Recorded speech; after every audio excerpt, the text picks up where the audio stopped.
and before we do, I think I want to answer half of it here, and then we're going to come back to this in a second when we start talking about the ISAT. But why, based on what Taylor sort of said about goals in the last session, why do you think we don't have goals around CRCT data or end of course test data?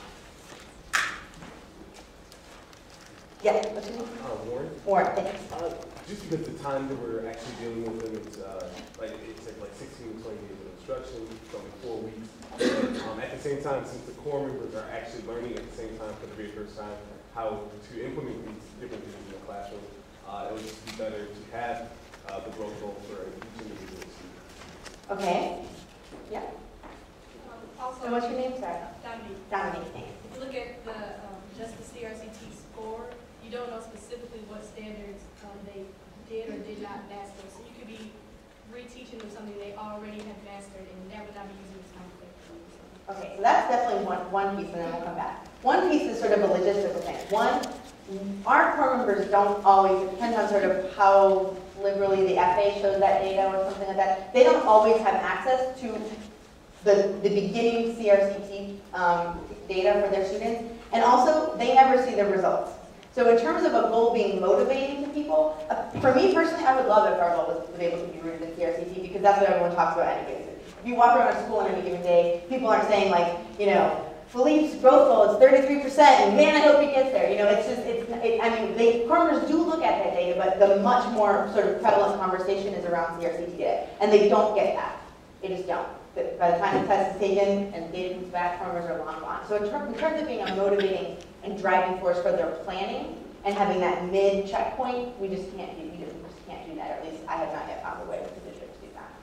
And were you going to add something else? I was going to say that if you just look at passing or not passing the CRCT as a teacher in Georgia, it's not a really ambitious goal to be able to just pass the CRCT. Okay, so sort of an ambition, and I sat with the district at the beginning of this year, and when we looked at the data, which I'm going to talk about in a second, you know, I said, in your mind, what would you want these numbers to be like? Do you believe every student who shows up for summer school should be passing the CRCT exam? What is that percentage in your mind? And they're like, we don't know. I mean, not because they're not really smart people, I think just because that type of data yet doesn't exist in education to say, like, what is feasible for a student to learn in a 5-week summer program, and then layer on top of that a 5-week summer program where they'll be taught by new teachers. Not that that should lower the bar, but it does sort of throw a little bit of a monkey wrench. So we're not there yet in terms of data analysis. I'm going to come back to this first question in a second, though. We're going to talk about what you read on the sheet. Okay. So what I want to say is that our growth goals do matter, because if we execute on the ISAT right, and if we can get our core members to be teaching things, they have real implications for our students, and they have real implications for what our students are able to do on that test. So this is an email that one of the faculty advisors sent one of our school directors last summer. Can I have someone read this out loud, please? Hello, Mr. Lindy. I am proud to inform you that my TFA core, Anna, Nick, Latoya, and Dorian, did a superb job this summer. 19 of the 22 students taught mastered the CRCT, which is an 86% passing rate. Awesome. The staff was dedicated and had great attitudes throughout. I am very proud of them, as each core member has already been contacted about the good news and individual student scores. Thank you so much for allowing me to play a role during the CRCT prep out. I'm looking forward to working with Teach for America next summer to again make a difference as a team in educating our children. Okay. So someone needs to find Mr. Smith and make sure he's a faculty member. And I show you this because this is not uncommon, actually, and we get a lot of emails like this from faculty advisors wanting to come back for this exact reason. And this is something that we didn't talk about last year with our staff or members because we actually didn't have the data. But this year, Taylor and I had a chance to sit down with the district, and they had the data for K through 8 of students, sort of the percentage of students who did not pass and the different buckets they fall in at the beginning of the summer and at the end.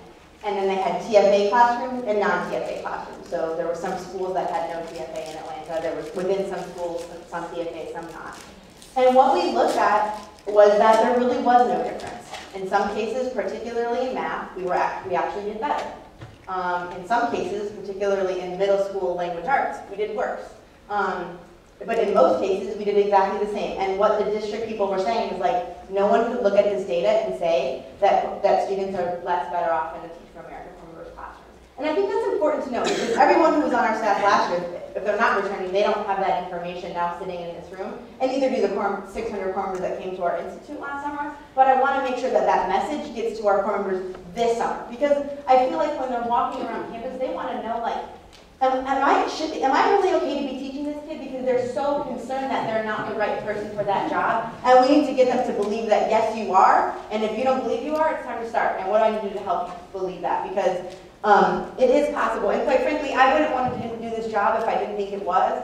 And even more importantly, Atlanta Public Schools wouldn't let us sort of come to their summer school if they didn't think we could. So having that data was really helpful, and us all sitting around the table to say, like, you know what, we are doing good things, and we can get better, and we work hard to get better, but there you have the data.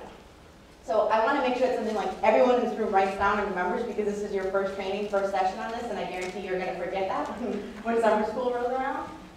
But it's an important message to send to our incoming core members so that they know this can be done, it has been done, and it will be done again. Okay.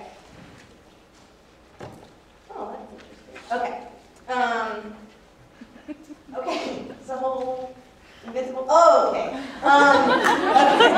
Reverse split. So we're going to spend some time right now talking about our ISAT. And again, very, very big picture. You're not even going to look at an ISAT today. But I want you to know some pieces of information. I know there's a lot of text on here, so I'm going to try to walk you through this quickly. And then we're going to come back to that first question about the goals. I work from basically 1 month after the last institute ended to right now until June 8th with the district to figure out what we need to teach students over the summer. And for those of you who are sort of new to institute or haven't been around, we call that the ISAT, which stands for the Institute Student Achievement Toolkit.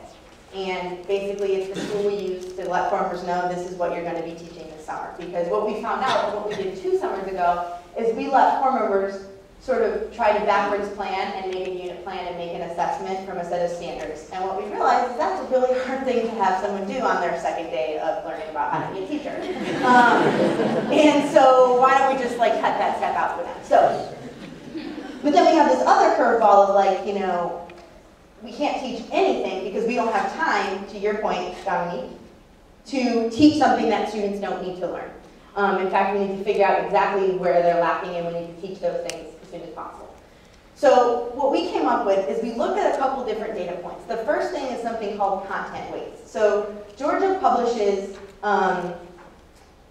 content weights, and what that tells the teacher is, of the standards that exist for 5th grade math or that exist for physical science, some are tested more heavily than others. So I have a couple examples up there. In 5th grade math, number sense and operations is 55% of the test, and geometry is 5%. So why are we wouldn't spend 2 weeks on geometry if it's, 5% of the test. And things like that. Now we know on a standardized test there's a lot of intersection in a single question. They don't usually ask kids to do just one skill address, but for the most part we were able to, that gave us a lot of important information that we didn't have in years previous. The second thing is something called instructional priorities. So I was able to work with some data people at the district to say, do you have a historical sort of trends about where kids do? So maybe geometry is only 5% of the exam, but actually for the last 3 years, 90% of our students, of our 5th graders, have not answered any of those questions correctly. And then I can use those 2 sort of pieces of information to figure out which standards and skills need to exist on those unit plans. We can't cover a whole year of 5th grade in 4 weeks. Even though they're here for 5 weeks, remember they only teach for 4. So just doing an analysis of those 2 things and making that the root of our unit plan. I see a lot of people writing this down, and I think that's good because I don't think core members, even though we tell them this on like the first day of institute, remember it. And so when they're thinking about, are we teaching the right things, I want them to know no curriculum that's made is ever going to be exactly perfect. Obviously, you have to put a little bit of thought into where you see some trends and overlap. But on the front end of things, we've looked at a lot of different data to make sure at least we have a really, really, really good starting point. And to be really honest with you, on almost every ISAT for every grade level, 95% of the standards are on that unit somewhere. And we're going to talk about how that can all fit into 4 weeks. And then once we started making those unit plans, we've worked really, really closely this year. They kind of almost gave me one person for math, one person for reading, one person for high school, to say like, here's what homework they're gonna get, here are those assessments, which assessment items don't look right, which objectives need to be eliminated, which objectives, need to be added, things like that, and it's been a back and forth, like, I have, for like 8th grade math, like I'm on the 7th draft of just like, figuring this out and making sure it's gonna fit. Again, is it gonna be perfect? No, but I hope we have a pretty close to perfect product so that we don't have a lot of, things that need to be changing once summer school starts. Are there any questions about where the ISAC came from or the process, this process?